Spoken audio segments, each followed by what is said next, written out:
Hello everyone, good evening. I hope you all have written your Telugu exam very well. So రేపు మీ అందరికీ Hindi exam కాబట్టి ఇవాళ మనం హిందీలో ఇంపార్టెంట్ క్వశ్చన్స్ గురించి డిస్కస్ చేసుకుందాం. మీకు హిందీలో కూడా 12 లెసన్స్ ఉంటాయి. First lesson Baraste Badal. తెలుగులో చెప్పినట్టుగా హిందీకి కూడా అన్ని లెసన్స్ కైపరిచయాలు ఖచ్చితంగా నేర్చుకోవాలి.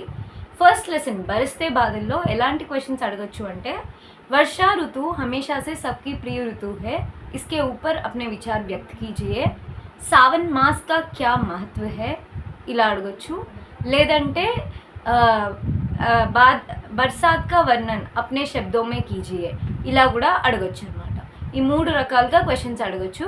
సో మీరు ఫస్ట్ లెసన్ సారాంశం మొత్తం చదువుకుంటే ఇది మీరు ఈజీగా ఆన్సర్ చేయగలుగుతారు.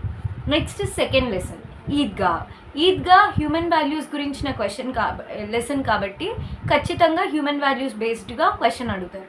అంటే इस पाठ के आधार पर बड़ों के प्रति समान भाव के बारे में अपना विचार व्यक्त कीजिए.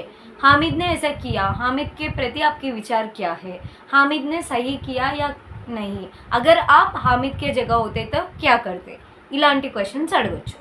నెక్స్ట్ థర్డ్ లెసన్ మా ముజే అనేది, ఇది చాలా చాలా ఇంపార్టెంట్.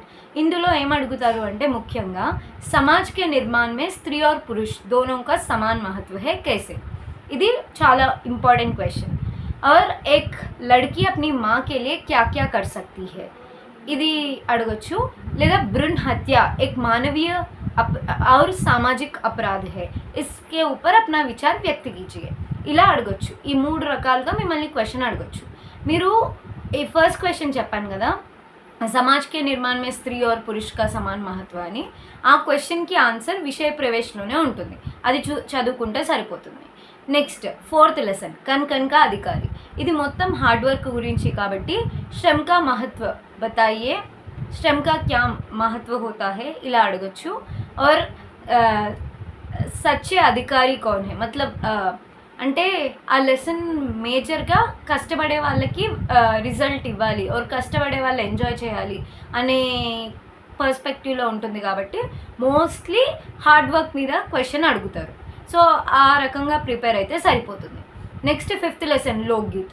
సో లోక్గీత్ और संगीत का अटूट संबंध है, इसके बारे में अपना विचार व्यक्त कीजिए.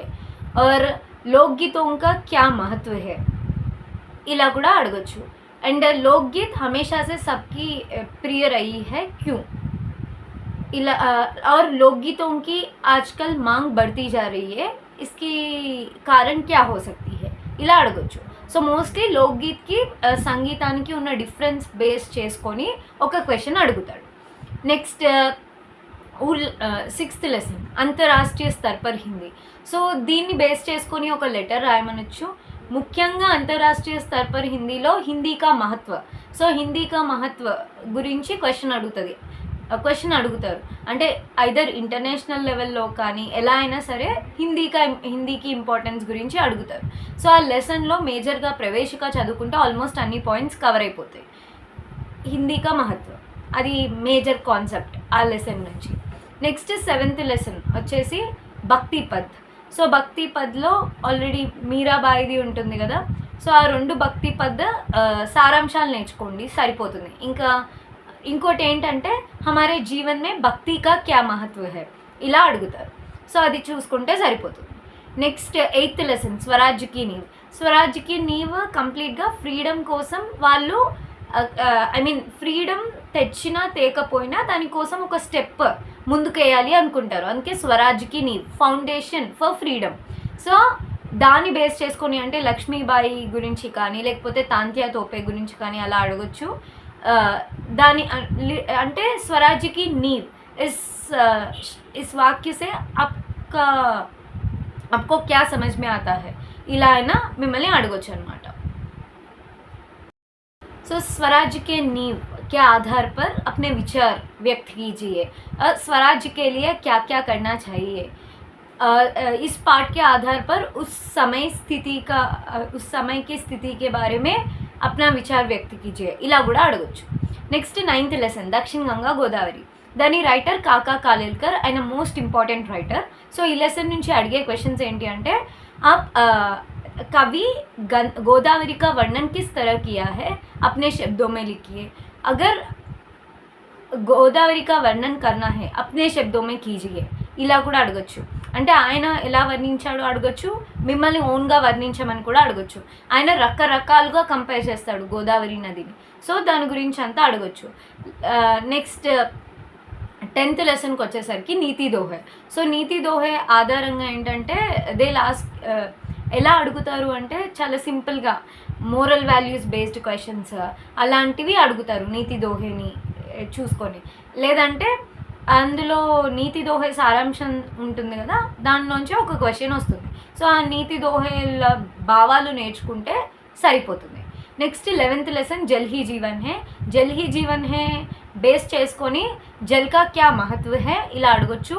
లేదా जल संरक्षण के लिए एक पोस्टर बनाइए, जल संरक्षण के बारे में अपने मित्र को पत्र लिखिए. సో ఐదర్ లెటర్ అన్నా లేకపోతే స్లోగన్స్ అన్నా లేకపోతే ఒక పోస్టర్ అన్నా ఇవన్నీ అడుగుతారు జల్ హీ జీవన్ హే నుంచి. నెక్స్ట్ 12th లెసన్ ధర్తీకే సవాల్ అంతరిక్షకే జవాబ్. ఇందులో 2 ఇంటర్వ్యూస్ ఉంటాయి, ఏపీజే అబ్దుల్ కలాం గారి గురించి, టేసీ థామస్ గురించి. సో ఈ లెసన్ మాత్రం text book line to line చూసుకోండి. అంటే యాక్చువల్గా క్వశ్చన్ అడిగితే ఆ క్వశ్చన్కి వాళ్ళు ఇచ్చిన ఆన్సర్ ఏంటి అనేది ఉంటుంది మొత్తం ఇంటర్వ్యూ ఫార్మాట్లో. So most of the time ఎగ్జామ్లో ఏమవుతుంది అంటే ఆ క్వశ్చన్ నుంచే మీకు క్వశ్చన్ వస్తుంది. సో ఆ క్వశ్చన్ ఆధారంగా మీరు ఆన్సర్ రాయాలి, వాళ్ళు ఏం ఆన్సర్ చెప్పారు అని. बढ़ती जनसंख्या के बारे में अपने विचार बताइए, आप कैसे कम कर सकते हैं ఇలా కొన్ని క్వశ్చన్స్ అడిగారు వాళ్ళు ఆ ఇంటర్వ్యూలో. దానికి టేసీ థామస్ కానీ లేకపోతే ఏపీజే అబ్దుల్ కలాం గారు కానీ చెప్పిన ఆన్సర్స్ ఉంటాయి. సో ఆ ఆన్సర్స్ చదువుకోవాలి మీరు. దానికి మాత్రం టెక్స్ట్ బుక్ కంప్లీట్గా చదివితే చాలు. ఇంకా ఉపవాచక ఏంటంటే ఖచ్చితంగా ఉపవాచక ఒక ఐడియా పెట్టుకోండి అండ్ ఉపవాచక లెసన్ పేర్లు గుర్తుపెట్టుకోండి. మోస్ట్ ఆఫ్ ద టైం ఏమవుతుంది అంటే వాళ్ళు ఆ ఉపవాచకంలోంచి పారాగ్రాఫ్ ఇచ్చి అది ఏ లెసన్లోంచి ఇలా కూడా అడుగుతున్నారు కదా. సో లెసన్ నేమ్ కూడా గుర్తుపెట్టుకోవాలి. ఇంకా గ్రామర్ పార్ట్కి వచ్చేసరికి మోస్ట్లీ ప్రత్యయ్, ఉపసర్గ్ ఇవన్నీ చూసుకోండి. ఉపసర్గ్, ప్రత్యయ్, పర్యాయ శబ్ద, ఇంకా మోస్ట్లీ కర్తాకారక్, కర్మాకారక్, కర్తాకారక్, కర్మాకారక్ ఇవి. సో ఇలాంటి చిన్న చిన్న బేసిక్ పార్ట్స్ అన్నీ చూసుకుంటే సరిపోతుంది. మీరు ఈచ్ లెసన్లో బ్యాక్ సైడ్ ఉండే భాషాకి బాత్ కవర్ చేస్తే ఆల్మోస్ట్ ఆబ్జెక్టివ్ అంతా కూడా గ్రామర్ పార్ట్ అంతా కూడా కవర్ అయిపోతుంది. సో ఇలా ప్రిపేర్ అయిపోతే మీరు ఈజీగా మంచి మార్క్స్ స్కోర్ చేయగలుగుతారు. And the most easiest thing is మీకు పారాగ్రాఫ్ క్వశ్చన్స్ ఇవి ఉంటాయి కాబట్టి అండ్ ఈజీగా ఫార్మాట్ కూడా ఉంటుంది కాబట్టి చక్కగా మీరు మార్క్స్ స్కోర్ చేయొచ్చు. సో నెక్స్ట్ సబ్జెక్ట్స్కి నేను ఇలానే వీడియోస్ చేస్తూ ఉంటాను. సో మీరు కనుక ఈ వీడియోస్ నుంచి బెనిఫిట్ అయితే please like, share and subscribe. And మీరు కామెంట్స్లో మీరు ఎగ్జామ్స్ ఎలా రాస్తున్నారు, నేను చెప్పిన ఇంపార్టెంట్ క్వశ్చన్స్ వస్తున్నాయో లేదో కూడా మీరు కమెంట్ చేయొచ్చు. సో దట్ వేరే వాళ్ళకి కూడా ఈ వీడియోస్ హెల్ప్ అవుతాయి. Thank you so much and wishing you all the best for your Hindi exam.